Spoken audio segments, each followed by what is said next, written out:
Et encore 7 secondes, le temps d'une dernière opportunité, le tir lointain, ça a été bloqué malheureusement, les Lettons qui se dégagent. Et c'est terminé, victoire de la Lettonie qui s'impose sur le score de 2-1. C'est la fin du rêve bleu, c'est la fin du rêve de l'équipe de France. C'est finalement la Lettonie qui participera en février prochain aux Jeux Olympiques.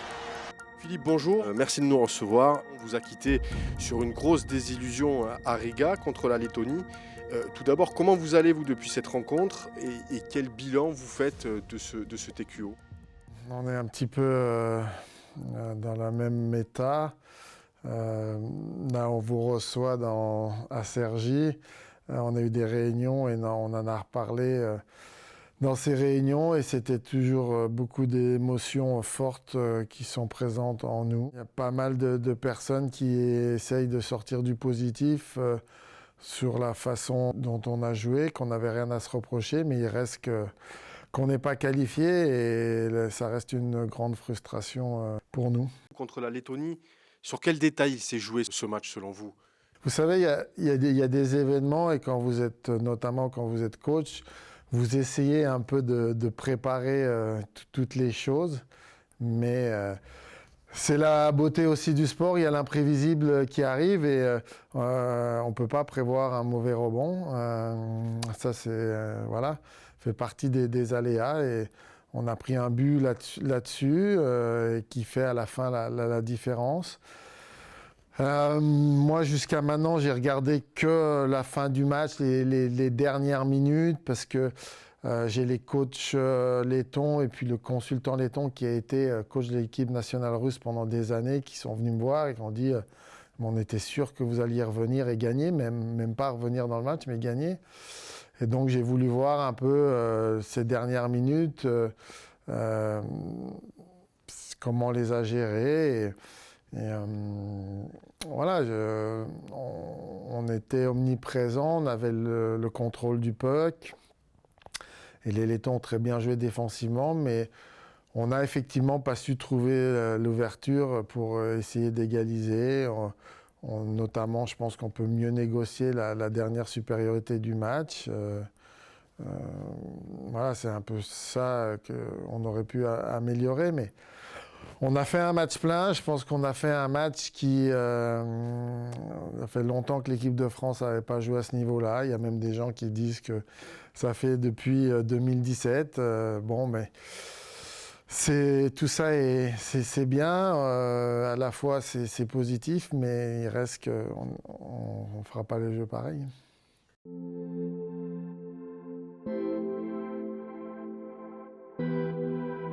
Beaucoup de trentenaires dans votre groupe durant ce TQO, avec des joueurs qui évoluent en bleu depuis presque plus d'une décennie. On pense à Pierre-Édouard Bellemare, Kevin Ecfeuille, Florian Hardy, Damien Fleury, Sacha Trel, entre autres. Alors, est-ce que ces joueurs rejoueront un jour en équipe de France? Et est-ce que vous avez échangé avec eux? Quel est leur ressenti et votre ressenti vis-à-vis d'une génération qui ne sera sans doute plus opérationnelle dans 4 ans? Je n'ai pas fait le tour de tous les joueurs, donc... je pense qu'il y a des joueurs qui vont encore quand même continuer jusqu'au championnat du monde. Il y a Antonin Manavian qui nous avait dit avant le TQO que si on ne se qualifiait pas, ça serait fini. Donc c'est officiellement le joueur qui a annoncé. On va avoir un stage au mois de novembre et d'ici là, je vais, dès cette semaine, reprendre le contact avec les joueurs, reparler avec un maximum de joueurs, voir où ils en sont, leurs intentions. Et on aura une meilleure idée d'ici une semaine, 10 jours, et afin aussi de préparer notre liste de novembre. On va avoir sûrement quelques arrêts. Il y a des joueurs ça fait des années qu'ils sont en équipe de France et qui ont sans problème le niveau pour jouer en équipe de France. Mais je sais aussi que un des ultimes challenges qu'ils avaient, c'était le TQO. Donc pour eux, je peux vous dire, c'était très difficile à vivre. Donc j'ai besoin d'échanger avec eux, d'avoir leur ressenti. Est-ce qu'ils sont toujours motivés pour l'équipe de France? Est-ce qu'ils sont motivés par le challenge qui est proposé en fin d'année au championnat du monde? Voilà, moi j'espère et je pense que oui.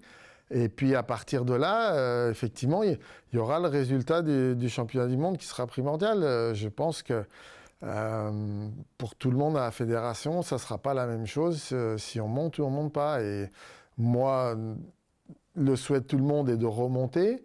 Et je vous ai expliqué que c'est plus facile de progresser, même si on doit reconstruire, de reconstruire en étant dans l'élite.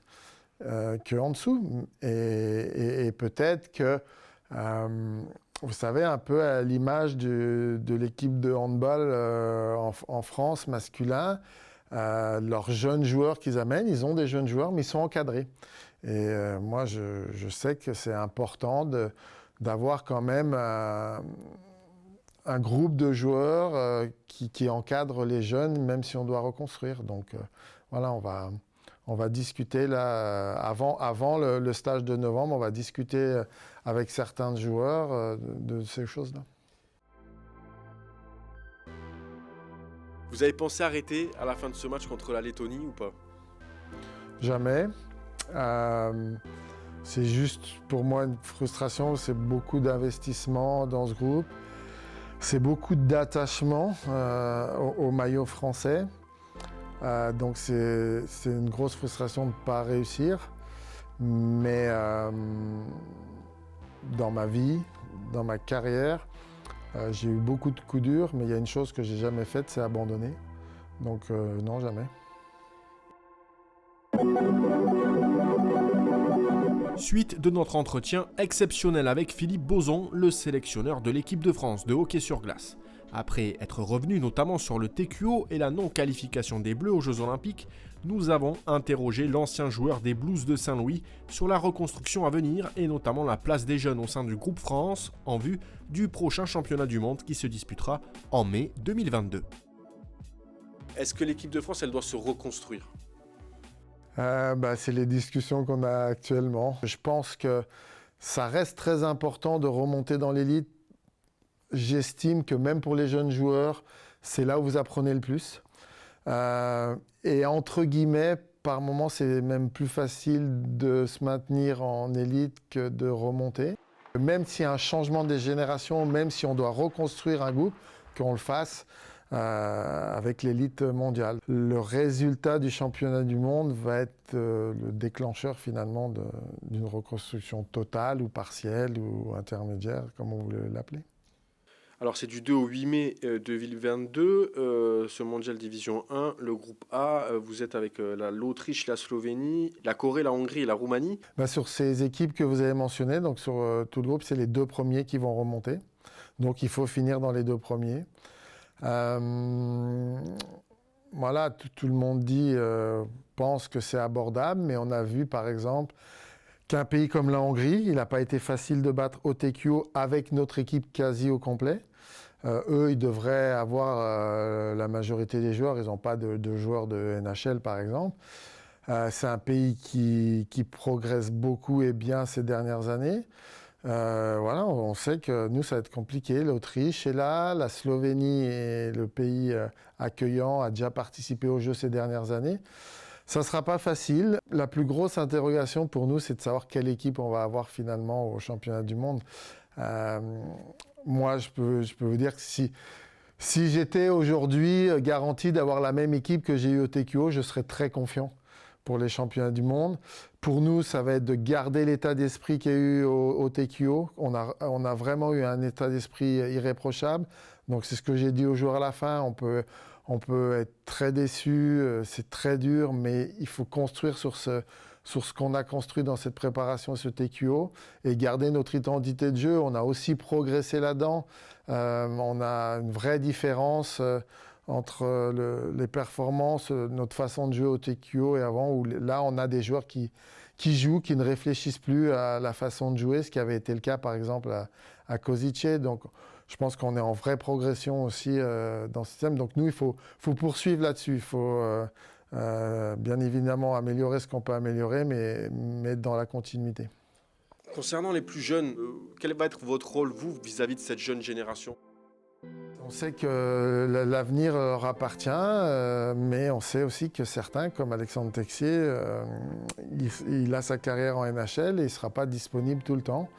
Moi, ce que j'avais aimé dans ce groupe, c'est que ces jeunes-là, ils ont été encadrés par les anciens, et s'ils ont été performants, c'est aussi parce que les anciens étaient là. Maintenant, de prendre eux le relais, et s'ils se retrouvent tout seuls, ça, l'avenir nous le dira, on verra, mais c'est pas la même chose. C'est vraiment quelque chose de totalement différent pour eux, et je pense que ça, on en discutera ensemble. C'est quelque chose qu'ils doivent prendre conscience, parce que c'est pas tout à fait la même chose pour eux, et ce sera plus difficile sûrement pour eux aussi. Quel constat vous faites de la formation en France? On est en plein dans les discussions actuelles. Il ne faut pas se cacher, on n'a pas les résultats qu'on aimerait avoir. Enfin voilà, l'équipe de France senior a été en difficulté ces dernières années sur les résultats, mais c'est le cas en 20 ans. On est descendu et là, en deuxième niveau, on a conscience de ça et on veut le faire bouger et évoluer. Il faut aussi faire évoluer notre Ligue Magnus, que les joueurs français participent peut-être plus. Est-ce qu'il faut revoir le nombre d'étrangers? Ça, c'est la commission Magnus qui travaillera pour les prochaines années, mais moi, je pense surtout que là, il y a eu une année très difficile. La plupart des championnats européens ont joué régulier. Un championnat régulier, ça veut dire que nous, pour notre discipline, un championnat régulier, en général, c'est entre 40 et 60 matchs. Et nous, notre Ligue Magnus n'en a joué qu'une vingtaine, un peu plus de 20. Il ne faut pas prendre en référence cette année. Il va falloir voir l'année qui arrive, comment la Ligue Magnus évolue. Est-ce que vous, finalement, la principale difficulté, c'est de ne pas préparer le plan B en cas d'équipe type non disponible pour ces championnats du monde? Et c'est le plan B, C et D qu'il faut préparer. Est-ce que c'est pas ça, finalement, votre principale oui, mais mission? c'est la réalité aujourd'hui de l'équipe de France masculine. Et c'est en cela, d'ailleurs, qu'on discutait, il y a des différences. C'est pas la même façon de gérer que par exemple le hockey féminin qui la plupart du temps a tout son groupe en permanence. Et ben nous, on a cette difficulté-là, on a cette complexité-là, on en a conscience. Et on essaie quand même, depuis que j'ai pris en fonction, on a amené des joueurs dans le groupe, on les a testés en compétition.